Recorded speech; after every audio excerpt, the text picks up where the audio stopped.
If you'll turn with me in the book of Habakkuk.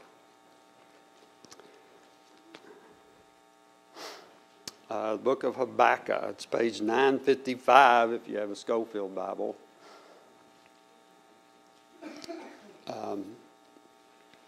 I'd like to get through the whole book of Habakkuk this morning, but I don't think it'll take very long. But I guess just some questions as we think about this. And even maybe this applies to our own lives today, is what I'm hoping. But have you ever looked on the world with injustice and sin and asked the question, why doesn't God do something? I'm sure we all at times think He's in control. He can do whatever He wants. Why does He let this happen? It looks like the wicked are prospering and the righteous are suffering. We certainly see that with the nation of Israel in this day and age. Godly people pray, but it seems as though their prayers are unanswered. But maybe they are. Maybe you just didn't get the answer you were looking for. And so what we see in the book of Habakkuk is we see this as a problem for Habakkuk, but we also see when we get to the end here that the problem is solved in the book of Habakkuk, but it wasn't solved exactly the way he thought it would be. So in chapter 1 there, what we see here is just the prophets beginning to wonder about some things. This was a time when probably Josiah was the king, and there was a lot of things going on. It was just before the captivity of the Israelites, and so it wasn't a good time for them. There was persecution, there was issues going on and things that they were struggling with. So if you're there in Habakkuk chapter 1, we'll read a few of these verses. The burden which Habakkuk the prophet did see, and it was a burden. The Israelites were being persecuted. There were struggles and times, and so he's going to God. He's praying that things will be done about this, that things could be, the load could be lightened for these people. Verse 2, O Lord, how long shall I cry? And thou wilt not hear, even cry out unto thee of violence. Thou wilt not save. So it sounds like maybe he's even a little frustrated, isn't he? Maybe he's been praying for some time and God hasn't done anything. God hasn't answered his prayers. Verse 3, why dost thou show me iniquity and cause me to behold grievance? For spoiling and violence are before me. There's a lot of things going on here. And there are that raise up strife and contention. Therefore the law is slacked, and judgment doth never go forth. Why isn't something done about this? For the wicked doth compass about the righteous, therefore wrong judgment proceedeth. So this is kind of the situation, and Habakkuk is praying, and he's asking, really, why is God being silent on these things? Why is he inactive? Why isn't he doing something? He looked out across what was going on and he saw violence, and it needed to be fixed. And so that's what we see there in the first part of the book. And so Habakkuk speaks to God, and then when we get to verse 5, God answers. But he doesn't really give the answer that Habakkuk is looking for. In verse 5 we see there, behold ye among the heathen, and regard and wonder marvelously, for I will work a work in your days. In other words, he's going to fix some things. He's going to do something which ye will not believe, though it be told you. So it must be something that's pretty amazing. For I will work a work in your days. You won't believe this, Habakkuk, because it will amaze you. God will raise up, and we won't read all this down through about 11, but what he's going to do, he's going to raise up the Chaldeans. And he's going to use this wicked nation as an instrument to chastise his people. The Israelites were not serving God the way they were supposed to. And so as we think about this, and I can't imagine, sometimes when I read these things, I try to put myself in Habakkuk's position, and it's like he's prayed, he's asked for these things. This is God's answer, and I would probably think, if that's your answer, I'd take back my request. There's got to be a different way. There's got to be a better way to handle this. Why would you use the Chaldeans to fix the problem here? But what we need to realize is that even today, God is in control of nations, and we fail to realize these things. He's in control.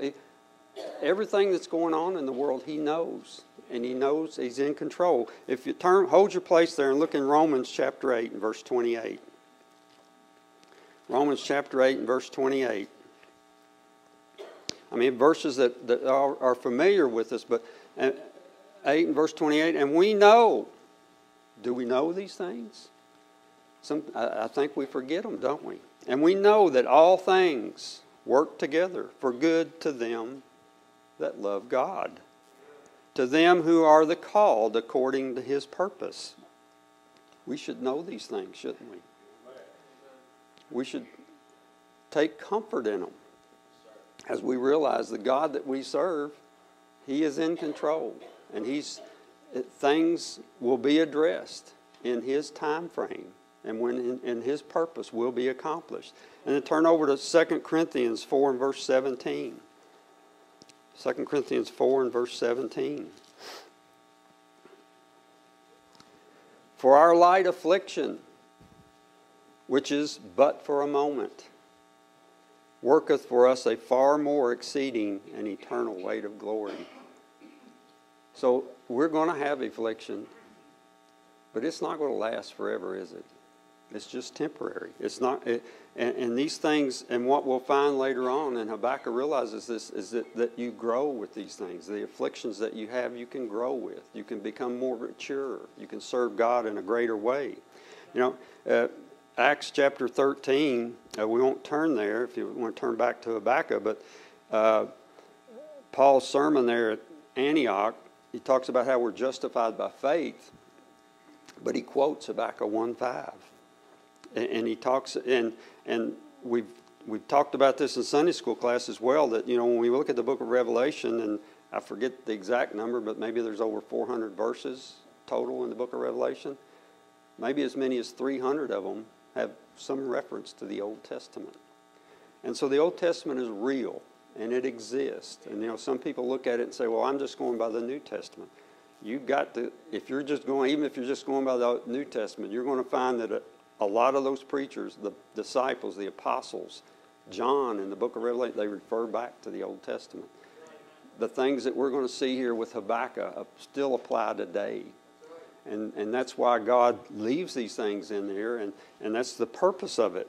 And so as we think about these things, you know, and what was happening to the Israelites, and if we turn back to Deuteronomy, we'd see, and the Lord shall scatter thee among all the people, from the one end of the earth even unto the other, and there shalt serve other gods. So there were some issues with how they were serving God. They weren't being faithful to God's word. And so they were going to have to be punished for it. And God was going to use the Chaldeans to do it. A wicked nation. And so Habakkuk at this point, he's kind of wondering, really, where is God going with this? I mean, and humanly speaking, you know, if we were in his position, we'd probably wonder the same thing. God, you know, in verses 6 and 7 and 9, we see that he describes there back in the book of Habakkuk, the Chaldean army, and the picture, it's not a pretty one. This is not going to go well for the Israelites. But there was a reason for it. They were not serving God the way they should be. And it had gotten to the point, and so Habakkuk's trying to pray for some relief, for some help, and he's going to get it, but he's not going to get what he asked for. It's going to come to him in a different way. And so if we get down to verse 12 there of chapter 1, we see Habakkuk's response. God's told him what he's going to do. It's the voice of Jehovah, basically. And so verse 12, it says, art thou not from everlasting? He's still kind of questioning God here. O Lord my God, mine Holy One, we shall not die. O Lord, thou hast ordained them for judgment, and Almighty God, thou hast established them for correction. So I think he's pleading with God. It's like, what's going on here? Is this really the right thing to do? How can God use such a sinful nation for a holy cause? Why would God use a wicked nation to punish his own people? And he's like, you know, he's still not on board with this. Habakkuk realizes that the Israelites have sinned and should be punished, but does it really take this wicked nation to do that? They're far more wicked than Israel. You know, we see verses 14 and 15 there of chapter 1. And make us men as the fishes of the sea, as the creeping things that have no ruler over them. In other words, How can you do this to the nation of Israel? How can you do this to your people? How can a holy God sit and watch his own people being caught like fish? Or trampled on by the creeping things, you know?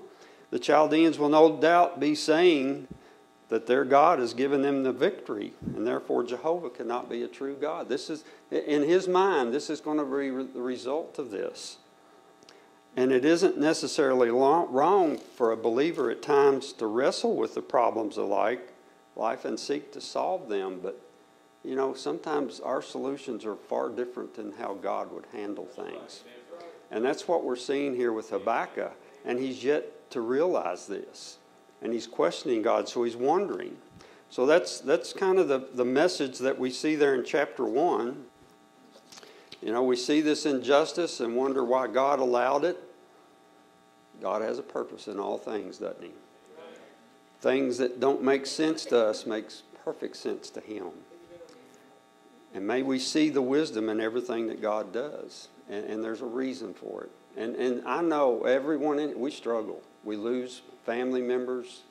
We have illnesses. We wonder why. Why is God allowing this to happen? But there's a purpose in it. And so we get to chapter 2, and so if I just put a title on chapter 2, it'd be The Prophet Watches and Waits. So he's prayed to God, God's answered, he's questioning these things, and now he's just going to wait. And so verse 1 there of chapter 2, I will stand upon my watch and set me upon the tower, and will watch to see what he will say unto me, and what I shall answer when I am reproved.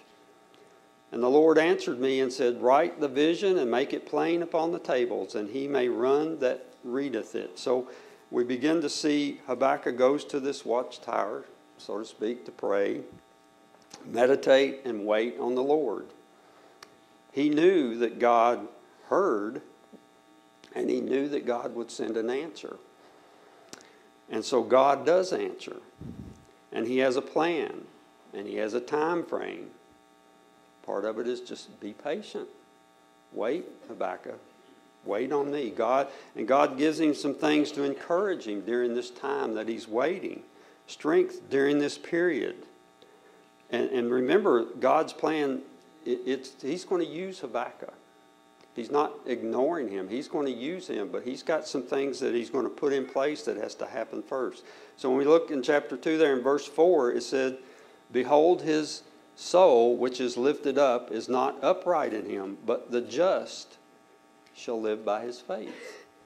You know, it's interesting that this word, the just shall live by his faith. We see that a lot in the scriptures. I was surprised, you know. I would consider this one of the most important verses in the Bible. I mean, if we won't turn there, but if you were to turn to Romans 1 and verse 17, the just shall live by faith. Galatians 3:11, the just shall live by faith.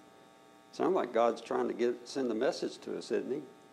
How are we to live? We're to live by faith. If we don't understand something, if we're curious about it, if it doesn't even sound right or it sounds ridiculous, the just shall live by faith. We see it in Hebrews chapter 10, verse 38. Now the just shall live by faith. You know, if you think about it, there's two kinds of people. Those that think they got it figured out and they're going to trust in themselves, and those that trust in the Lord.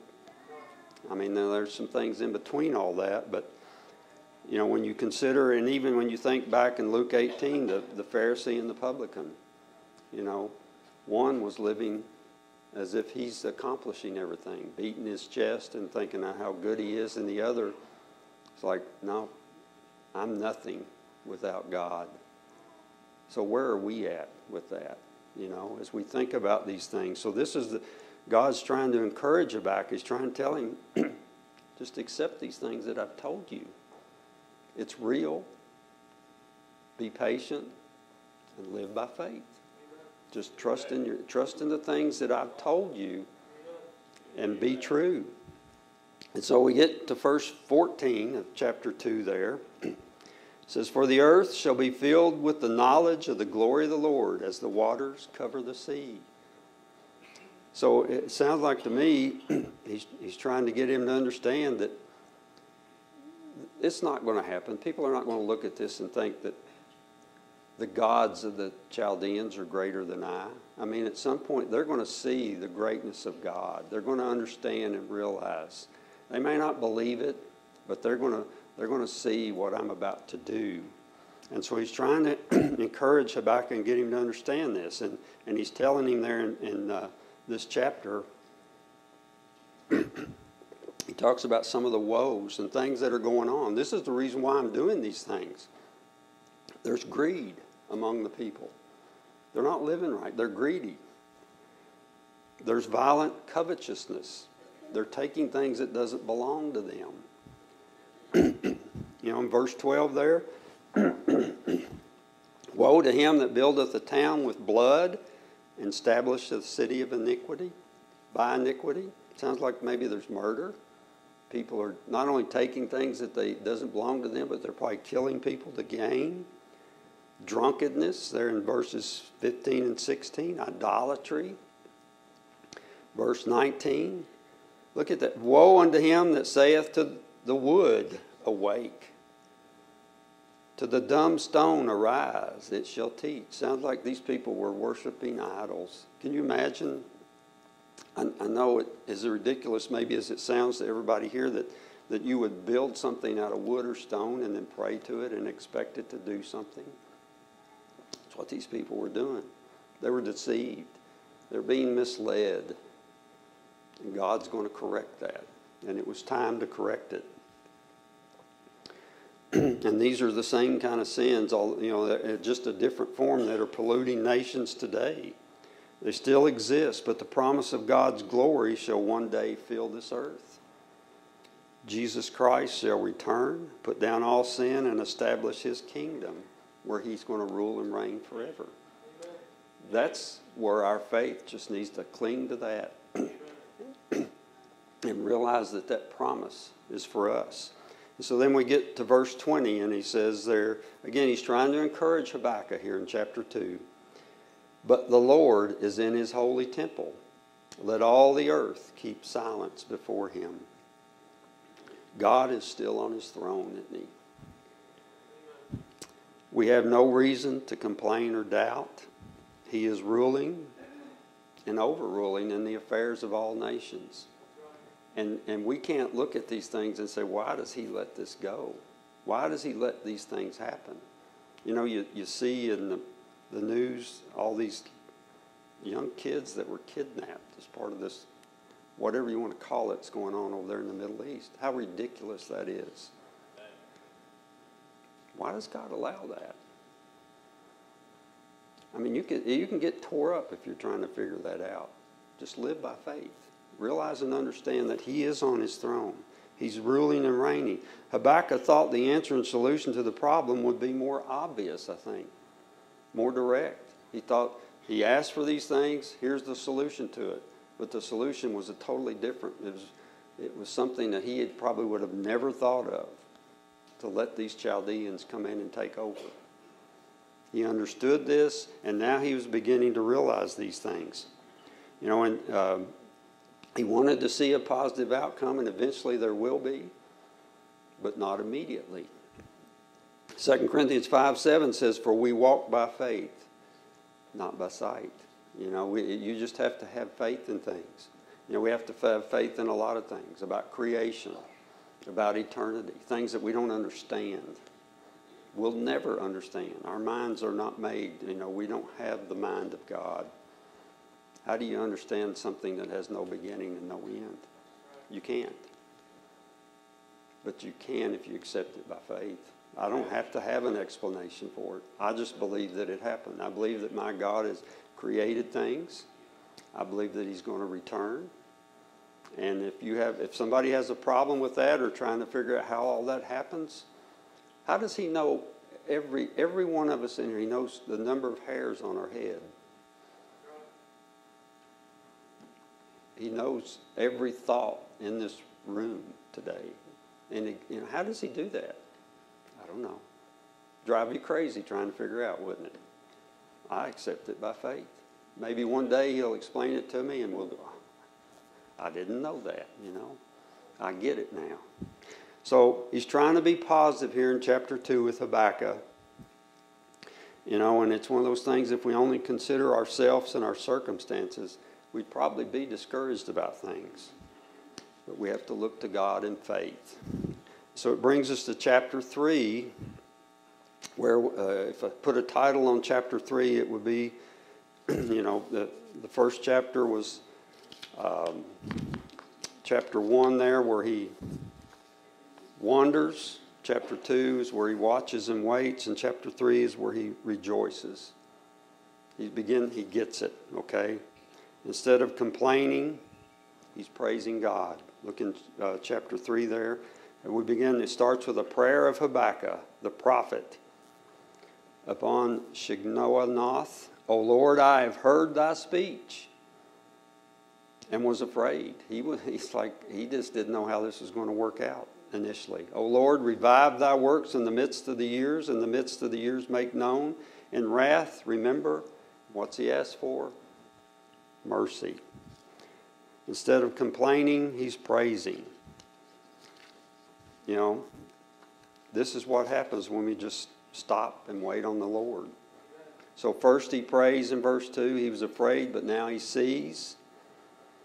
He knows that God is in control. And he just says, let's just continue on, Lord. I accept what you've told me.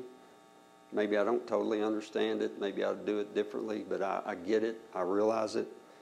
He knows that there will be wrath and judgment, so he prays for mercy. And that's all we can do, is just pray that God be merciful to us, a sinner, saved by grace. He reviews chapter 3 there. He reviews the history of Israel. He knew that God had performed miracles in the past, and he could trust him to work in the present as well as the future. He's a changed man. He gets it. He realizes that he was wrong. We should never question God. And we go through all this. We go through these things. Humanly speaking, sometimes it's hard for us to understand or accept things. It talks about there in chapter 3 that the mountains trembled before the Lord. And so would the Chaldeans. They're going to see it. They may think they've got the victory, but it won't last. The prophet praises. Look in chapter 3 and verse 17.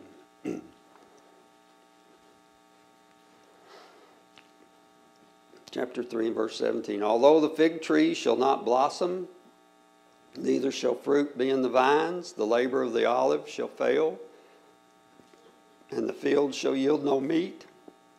The flock shall be cut off from the fold, and there shall be no herd in the stalls. 18, verse 18. Yet I will rejoice in the Lord. No matter what happens, I'm going to rejoice in the Lord.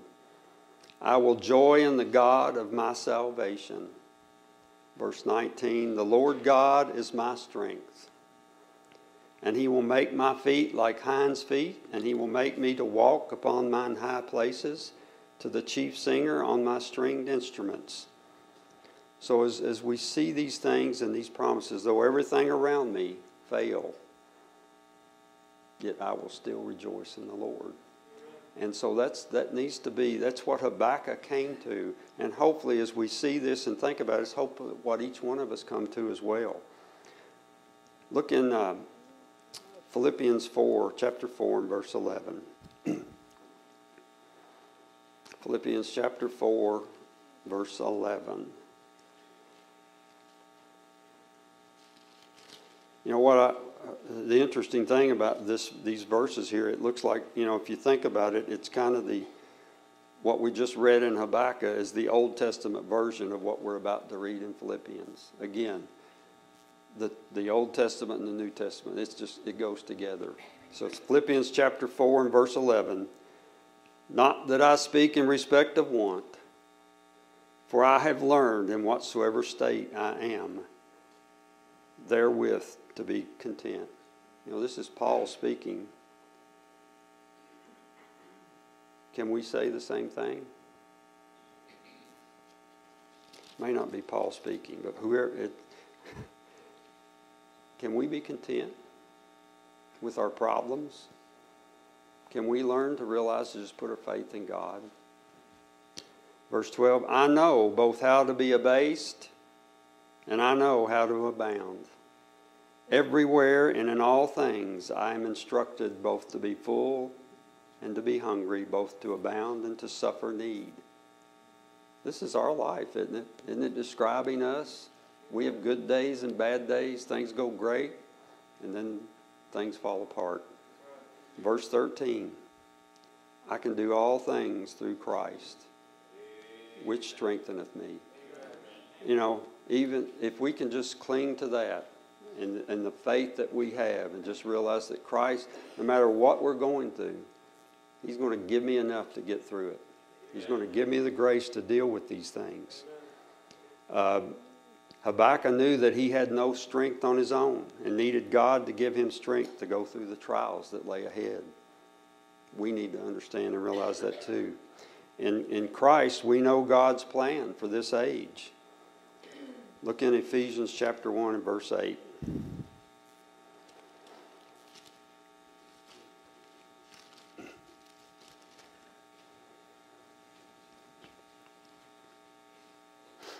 Ephesians chapter 1 and verse 8, wherein he hath abounded toward us in all wisdom and prudence, having made known to us the mystery of his will, according to his good pleasure, which he hath purposed in himself. Everything is according to his good pleasure. It doesn't matter. It didn't matter what Habakkuk thought the solution should be. It only mattered what God thought it should be. And that's the same thing in our lives, you know. Verse 10 there, that in the dispensation of fullness of time he might gather together in one all things in Christ, both which are in heaven and which are on earth, even in him. So he's in control. You know, we can read about his life and death, resurrection, ascension, as well as the promises of him coming again. You know, we just have, you know, and the thing we need to realize that as Habakkuk sat there and waited, he had to wait on the Lord to respond. We don't have to wait, do we? This is how he responds to us. This is how he speaks to us. We have the entire Bible. And so when we're looking for an answer, where do we need to look? Right here. It's here. We just have to open our Bible for comfort, for assurance, for God to give us the grace to deal with things. It doesn't mean he's going to make things go away, but he teaches us. He shows us how to deal with these things. And if anyone should walk by faith and rejoice in the Lord, it should be those of us that are saved, because we have that precious peace about it.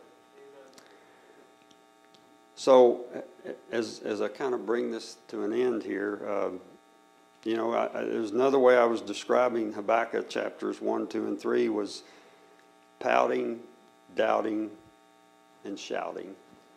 And that was the life of Habakkuk. And that's how he got through these things. And that's how God can get through us as well. We're going to have our moments where we doubt, where we're upset, where we pout. But we also should have our moments of shouting because of what he's done for us. And so Habakkuk shows us how to deal with life's problems. And if we think about what he went through, first thing he had to do is admit them honestly. I mean, that's how you got to recognize. If you know there's a problem, you got to recognize what it is. And then what do you do next? You go to God in prayer. You wait patiently as you pray. You meditate upon the Word. And when God speaks, you listen and you obey. And so that ought to be precious to us as we think about the life of Habakkuk. God can and does use the difficulties of life to strengthen our faith. And that's true in a lot of cases. You know, I have found a quote here, and it said, never doubt in the dark what God has told you in the light. It's still true. The just shall live by faith.